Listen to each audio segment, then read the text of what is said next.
In this video, we are going to calling API using backend query. As we know, in a FlutterFlow, we no need to write any code to calling external API. So we can see how we can calling API through backend query.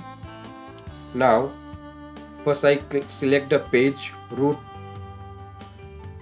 and right hand side we have option properties, actions, add query, backend query, and animation. I select the add query. I click on add query, then it is asked for query type.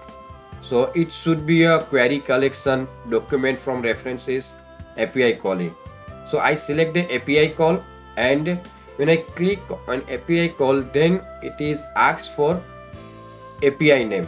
So we have movie API, one API which is integrated. So I select the movie API and confirm here. Now when uh, now what happened when our application is start, then when its page is initialized, then this API is called. So this way we can call the API using the backend query.